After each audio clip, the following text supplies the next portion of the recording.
What do Google, Mark Cuban, and your closet have in common?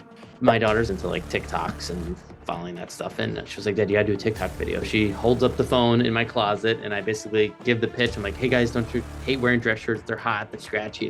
Check out one of these dress collar polos. It's got a firm collar on it. We were watching Netflix or something. And on Shopify, when you get a sale, it goes like Ka-Ching on your phone. The thing went Ka-Ching. And I was like, oh my God. I looked at my wife and say, oh my God, somebody bought one of these. And the crazy thing is that first month we did 40,000 in sales.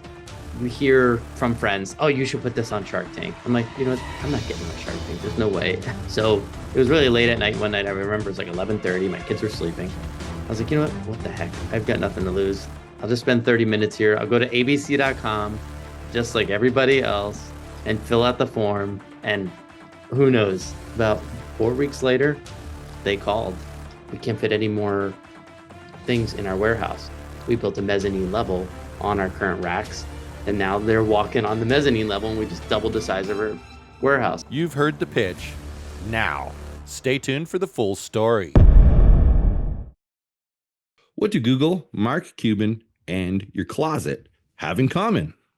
They've all been impacted by Justin Baer. He's built tech for events, platforms for giving, and now he's transforming how modern men dress. Today, we dive into the dress collar polo revolution and the mindset behind building brands that disrupt. Welcome to the show. Hey, Mike, thanks for having me.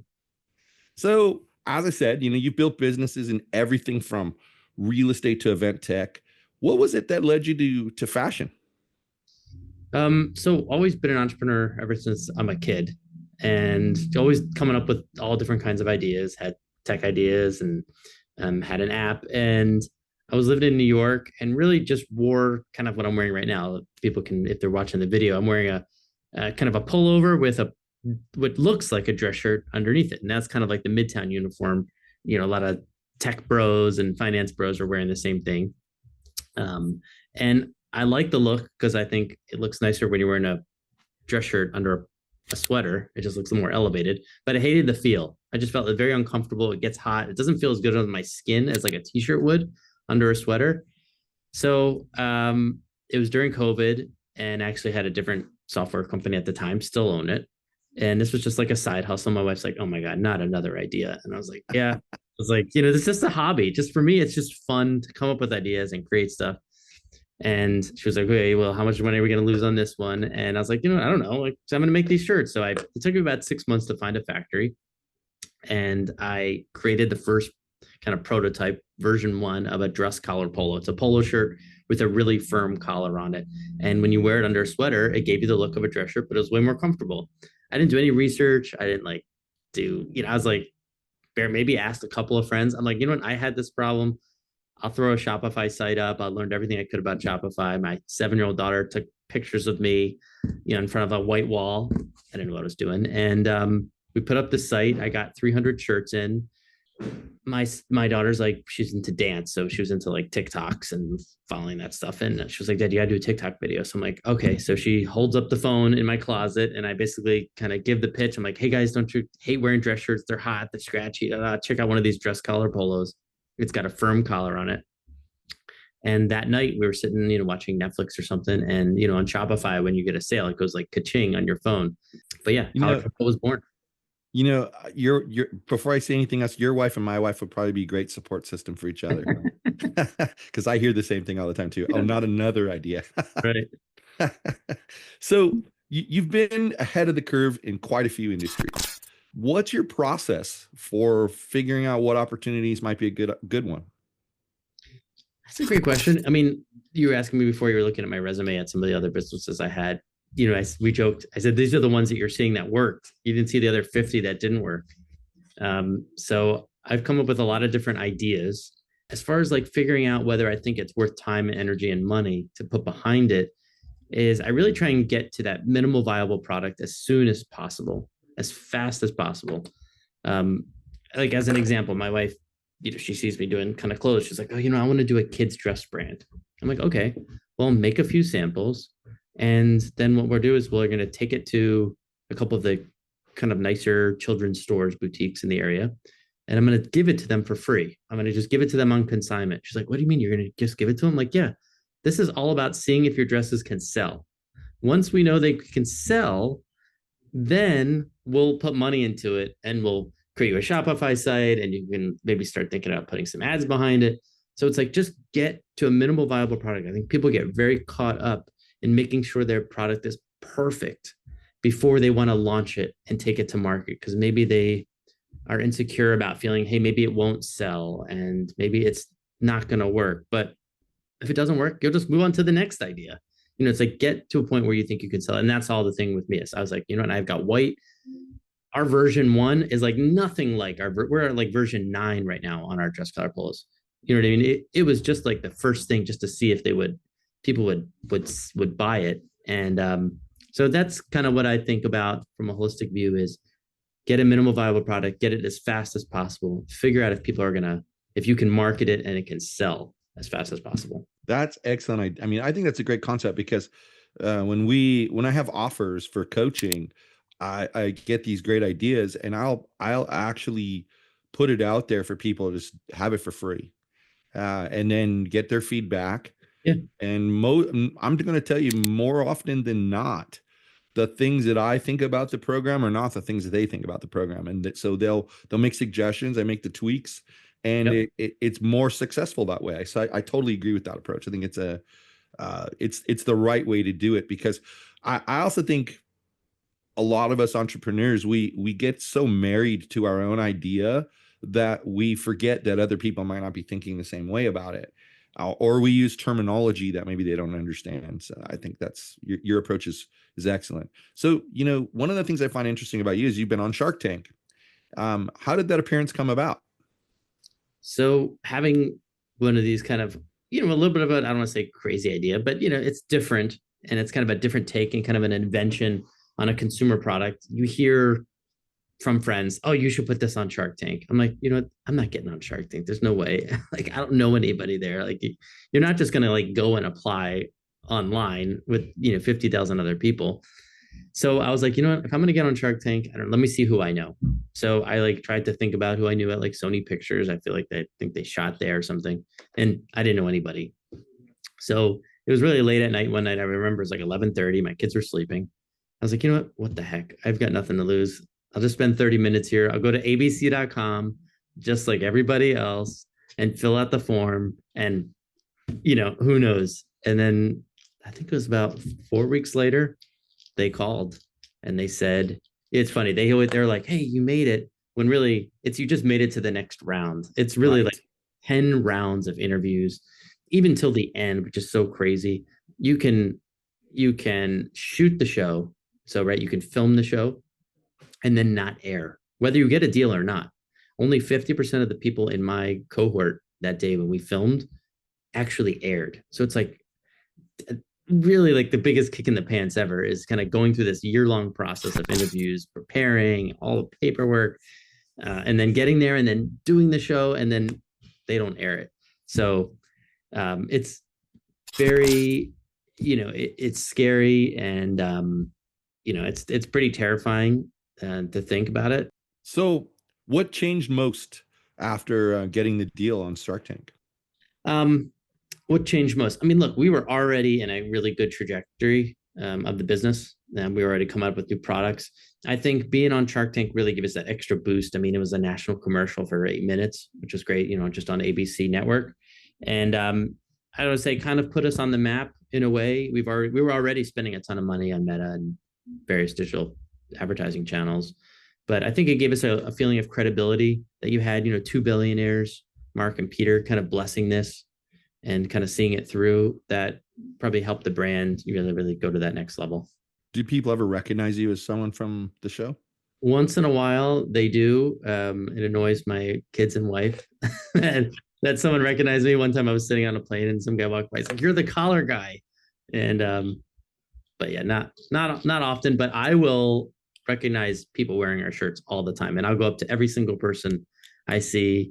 Usually, a lot of airports, getting a business travelers wearing our stuff, and I'll go up to every single one of them and talk to them, and give them a gift card if I have one handy, and just talk to them about the product and ask them all kinds of questions. How do you hear about it? What do you love? What do you don't love? And how can we make it better? And it's really fun to see, and your idea out in the wild, as I like to say. And That's awesome. I think doing stuff like that, first of all, fits with the process that you were talking about before, because you're talking to actual customers about the product, what they like, what they don't like, but also just humanizing your brand, being out there and showing people that you actually care that they're wearing what you created. I think that's huge. I know for me, if I was, if let's say I was sitting at an airport somewhere and you stopped me and started talking to me and told me who you were, I'd be a customer for life after that. I mean, you actually took the time. Not too many people do that. So kudos to you for that. I think that's a great way to get the word out there about your business. But I also was thinking about when you were talking about Shark Tank and about how like people go through and they record but they don't air. I can only imagine how disappointing that is, because like you said, whether you get a deal or not, it's great advertising. And I don't know if anyone that's listening, how many of you follow Shark Tank, but when I look up these companies, even the ones that don't get a deal, most of them do quite well afterwards, because they're just exposure that they get. I think it just depends on the pitch that you give. Do you find that your other businesses, that you've gone through, you've done SMS messaging, there was what is it? It's a an application is one of yeah, the first check-in apps at events. yeah, Check In Easy. That's the one I was That thinking check-in, yeah. about. Yeah, and that one's used by a lot of big places. So like, do you find that some of the stuff you learned from building that help you with Collars and Co? Yeah, totally. The ones you see and the ones you don't see, right? So the failures just as much, or if not more, than the kind of ideas that worked. But yeah, I mean, everything I've kind of been able to learn and take from previous experiences has definitely helped Collars and Co. Grow in all different aspects. So absolutely. I mean, you learn when you lose, and you learn when you win too. But yeah, absolutely. How involved are you with like any tech innovations in the company, things of that nature? Very involved in the product development. Um, most I would say are the kind of the main designer for us right now, and yeah, we're always coming up with really new cool ideas that from a brand to feel like I feel like a brand is successful when they can sell outside of their core hero product, their non-core category items. For us, it's the polo, but quickly becoming crushing our knitwear, like our sweaters. But then we come up with a new product, which is our Maverick blazer. It's a blazer you can literally roll up into a ball, great for travel. Put it in your briefcase, take it out, looks super sharp. It's got some cool things like a optional pocket square. It's got a sunglass loop. It's got inside pockets. It's a killer product. We just came out this past week with pull-on performance chinos. So you literally just pull them right up. There's the buttons, a faux button, and you pull them on like joggers, and they're just so comfortable, ridiculous. So we're coming up with new, really fun, elevated casual styles and ideas. Yeah, I think honestly, I think your company is a company I have to check out, because I'm one of those people that I hate wearing dress shirts and suits and ties and all of that. I'm since I moved here to Vegas, I think I have my seasons. I have the jogger season when it's cold here, and I have the shorts season when it's hot. Yeah. That's pretty much what I wear. But I mean, I work from home. I don't generally meet in person with Right. clients. Occasionally, because it's Vegas, they'll say, "Hey, I'm going to be in town. You want to have dinner?" That kind of thing. But I mean, that they already know me at that point, so it's not like I'm trying to sell them anything. So here's an interesting one for you. Like, what would your wardrobe say if it could talk about your startup journey? What would it say about you? I guess I would say ambitious. Oh, I Um, like it. yeah, I would probably say, ambitious, hardworking, styled, strong into design. I mean, you go back to Deion Sanders' look, right? When you look good, you feel good. When you feel good, you do good, I think is his quote, but basically saying, it kind of starts with waking up in the morning and feeling good about what you're wearing. And that makes you just feel good. Just the science is there. Science backs it up. So we try and make it looking good, feel good, and, you know, we make elevated casual styles that's really comfortable. So like you talked a lot about the aspects of your career that we don't necessarily see because didn't go anywhere. What keeps you passionate though about continuing to build new ideas? Yeah, I mean, I love being an entrepreneur, coming up with new stuff and trying new things out and developing new businesses. The fun thing about Collars and Co is I get to kind of scratch the itch because we're always coming up with something new. Creating the Velocity pull-on pant is a new product. I get to design the whole thing, come up with the name. Let's come up with the product description pages. Let's do all the photos for it. It's like a new business. So this business is kind of scratch my itch for sure. And there's always something new coming around, and we've got new products and Well, and my listeners would be mad at me if I don't ask about this topic. How has AI been impacting your business? Um, AI has been great. I mean, I use ChatGPT every single day for all kinds of things, writing emails. Now they're going to have photo image editing. God, I mean, I don't know. I ask it all kinds of stuff. I mean, pretty much everything. It's subject lines, text in the emails mostly. I mean, it's mostly our creative stuff that we're using it for right now. We are using AI actually, hold on, in our attribution models and in the data, kind of the data analytics side. So being able to run models on what channels, channels to revenue and tracking all that. And we have these 5 channels. It's almost like Moneyball, where it's like we know we've got these 5 players on the field. When those 5 players are on the field, this happens. So we can do the same thing with our channels, whether it's podcast, online, TikTok, Facebook, Instagram. Who are the 5 players we want working right now, and being able to adjust that. And that was all done with AI. Yeah.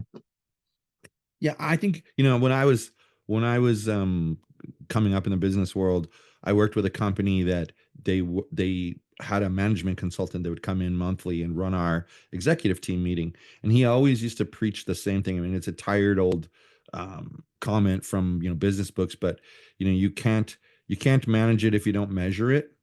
And I actually think that phrase is going to be even bigger with AI because if you measure if you start a company and you measure all of your activities and I did this and this was what happened and I did that and that's what happened, and then you feed that into an AI, it can do a lot to help you grow your product, your business, maybe even tell you new product lines to look into.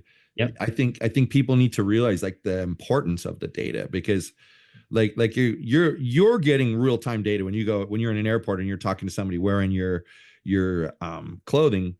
They're telling you right there what they think.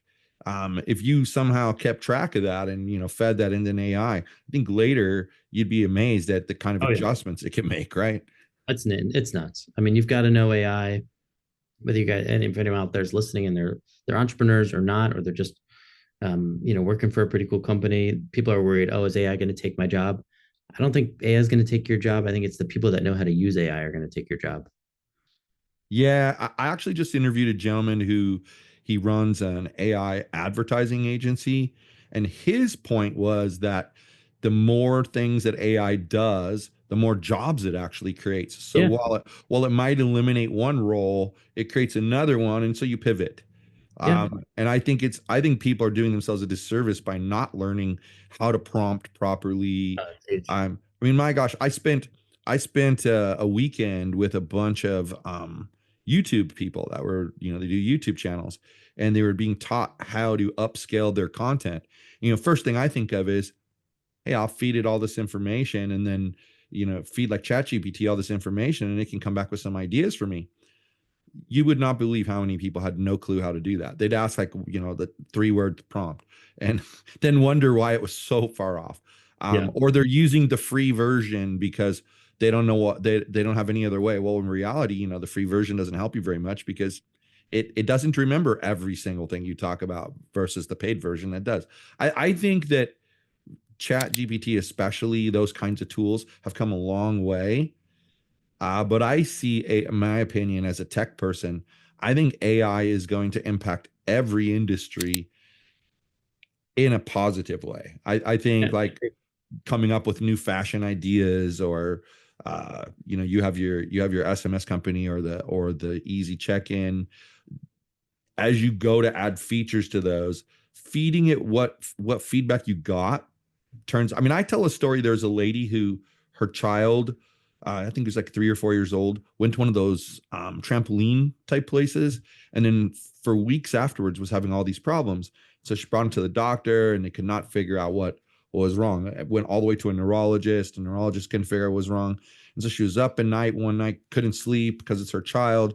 She took all of the medical reports that she got from the doctors and fed it to ChatGPT, and it actually came up with a diagnosis that her doctor said, I would have never thought of that in a million years. And it turned out to be the problem. So I really think like we have to take our data and then, feed it to a tool that can help us get to the next level. And I think like anything else, it's a tool. It's not really the end result. It's the tool that's going to get you there. Absolutely. So you've impacted tech, philanthropy, communication, and now fashion. If we were to fast forward 10 years, what do you hope people say was your true legacy as a builder? I would say innovator, probably job creator. Um, I loved inventing things ever since I'm a kid. So hopefully, pushing things, and, maybe we came up with a new category of shirt would be pretty cool. With this kind of firm color polo is starting to see pop up.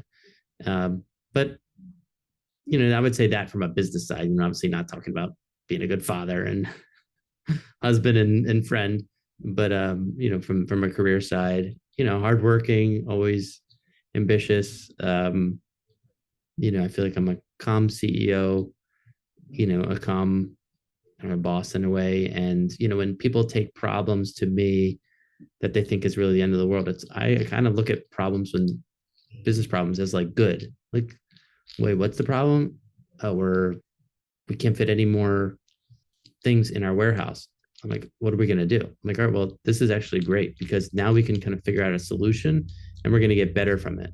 And then we came up with actually a solution 2 weeks ago. We built a mezzanine level on our current racks, and now they're walking on the mezzanine level, and we just doubled the size of our warehouse. So, you know, problems usually beget solutions, and you kind of have to look at it that way.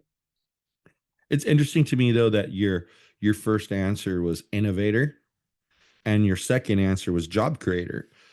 Those are clearly two things that are important to you. Why is that? Um, I mean, being an innovator, I guess, you're improving things, you're improving people's lives, you're pushing the envelope, making things better, whatever that is. And job creator, it's pretty wild that you're able to, give people jobs, give people security. I mean, we're hoping to do big things here and make a difference in people's lives, especially our employees. Everyone's super loyal here and doing an amazing job. And I take the brunt of the pressure, for Of course. to make sure this thing works. And it's not just for me. I'll be okay. It's for our employees.